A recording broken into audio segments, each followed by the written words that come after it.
तो सबसे पहले तो सभी का स्वागत है।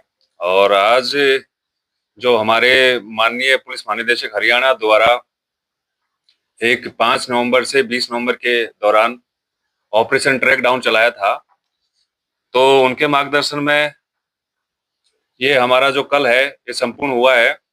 और इसका जो मकसद ये था कि हमारे जो संगठित अपराध हैं या जो वायलेंट क्रिमिनल्स हैं, जो लंबे समय से गिरफ्तार नहीं हो पाए हैं या अपने एरिया में किसी न किसी प्रकार से अपराध को अंजाम दे रहे हैं, उनको उठा के सलाखों के पीछे भेजना, ज्यादा से ज्यादा लोगों को। तो इसमें हमारा जो रेवाड़ी है उसका जो काम है बहुत ही सराहनीय रहा है।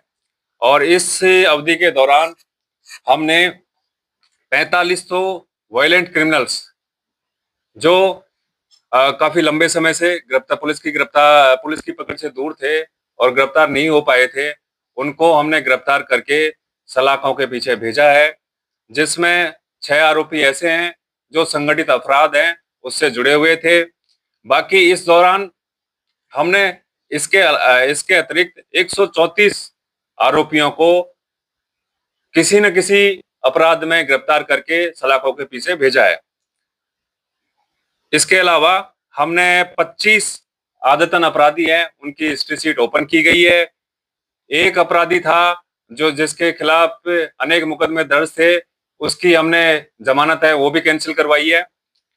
इसके अतिरिक्त हमने जो ये आरोपी गिरफ्तार किए थे वायलेंट क्रिमिनल्स 45, उसमें से 3 आरोपी इनामी थे, जिसमें 2 आरोपी 5-5 हजार के थे, एक आरोपी 20,000 रुपए का इनामी था।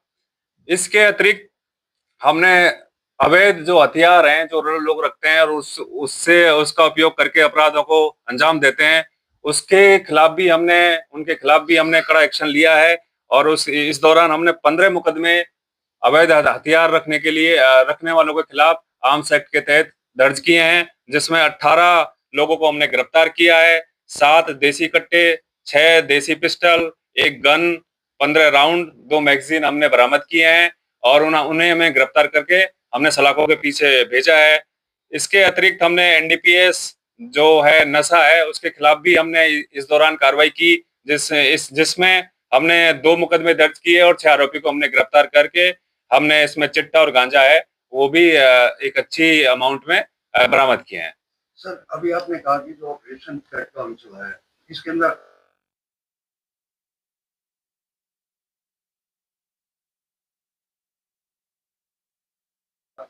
वहां पर देखो, ये चीज हमारे डीजीपी साहब हैं, उन्होंने पहले भी प्रेस कॉन्फ्रेंस करके लोगों को इस बारे में अवगत कराया था कि हमारे पास पर्याप्त संख्या में जेल हैं। साथ ही में कुछ जेल हैं हमारी जो निर्माणाधीन है, तो जेलों की किसी प्रकार की कोई कमी नहीं है। ये चीज पहले भी स्पष्ट कर दी गई थी। रेवाड़ी की जेल है वो बन के वो तैयार हो चुकी है और अभी हमारे जल्दी उनमें जो आरोपी हैं, जो हमारे मुलजिम हैं, उनको शिफ्ट कर दिया जाएगा। सर, 120 बहादुर आज फिल्म दिखाई जा रही है, इससे कड़ी सुरक्षा लगाई है, आप क्या कहें?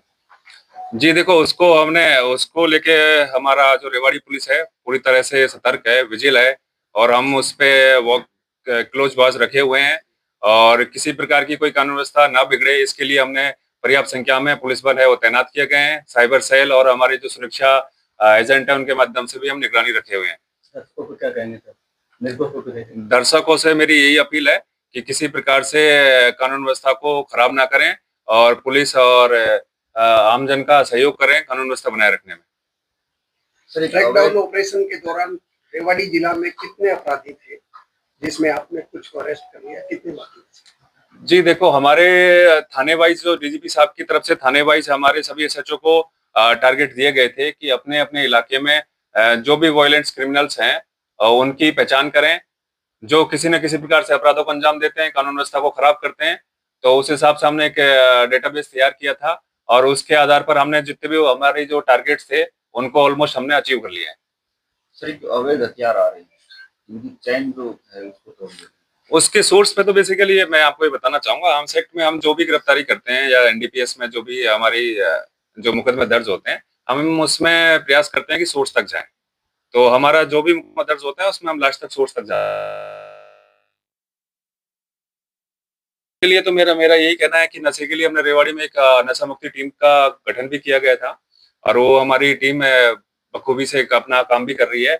और हमारे जो अभी तक जैसे कल की रिपोर्ट है उस हिसाब से हमने 215 गांव है उनको वेरीफाई किया है।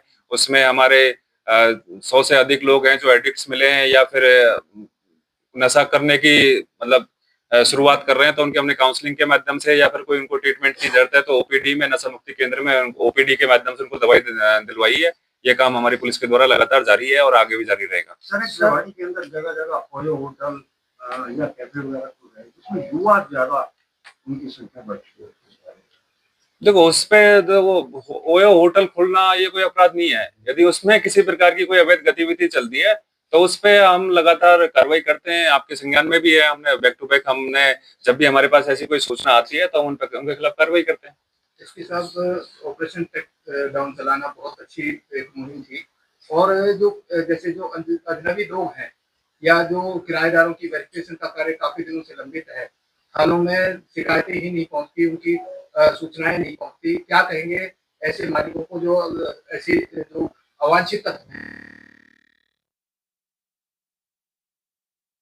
जी मैं आपको बताना चाहूंगा, ये वेरिफिकेशन के माध्यम से अभी कुछ दिन पहले हमने 44 बांग्लादेशी थे उनको हमने डिपोर्ट कराया। उससे पहले हमने 28 बांग्लादेशी थे उनको अपनी वेरिफिकेशन सर्च या कॉम्बिंग के माध्यम से उनको आइडेंटिफाई करके उनको भी डिपोर्ट कराया था।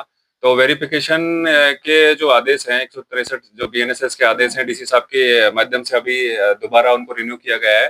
तो हमारी एक टीम का भी हमने गठन किया गया है जो पॉकेट्स में अलग अलग पॉकेट्स में जाके ऐसे लोगों को आइडेंटिफाई कर रही है जो अवैध तरीके से या जो बिना वेरिफिकेशन के रह रहे हैं उनके खिलाफ हम कार्रवाई करें। तो मेरी आप लोगों के माध्यम से आमजन से ये अपील है कि किसी भी चाहे किराएदार को रख रहे हो, चाहे किसी कोई फैक्ट्री में, कोई धर्मशाला में, कोई ढाबा पे या कोई और भी जगह पर यदि आप किसी कर्मचारी को या कोई भी नौकर को रख रहे हैं तो उनका पुलिस वेरिफिकेशन जरूर कराएं। इसके लिए हमारे डीसी साहब के आदेश भी हैं, जो नहीं कराएगा उसके खिलाफ कार्रवाई की जाएगी। सर ऑपरेशन ट्रैक डाउन पूरा हो गया तो अपराधी रिलैक्स हो जाए, अभी कार्रवाई चलती है? नहीं जी, ये तो ऑपरेशन ट्रैक डाउन तो एक स्पेशल ड्राइव थी।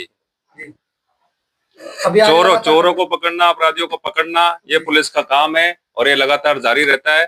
तो ये आगे भी जारी रहेगा और जो भी कोई अपराध करेगा उसके खिलाफ सख्त से सख्त कार्रवाई की जाएगी और त्वरित कार्रवाई की जाएगी। सर कौड़ और दक्षिणा थाना में 2 मर्डर हुए थे, काफी टाइम हो गया, एक लेडीज का एक जेंट्स का, दोनों अनट्रेस हैं। जी देखो उसमें हमारे पास कुछ लीड है तो उसमें हमारे एविडेंस कलेक्ट करने के लिए हमने एक एसआईटी का भी गठन किया गया था और उन मामलों को हम टेक्निकल इन्वेस्टिगेशन है उसके माध्यम से हमने उनकी प्रोसेस है वो शुरू कर रखा है और जल्दी उनमें हमें मुझे विश्वास है, मेरी टीम पे भी विश्वास है कि जल्दी उनमें हमें कामयाबी मिलेगी। Thank you. Thank you.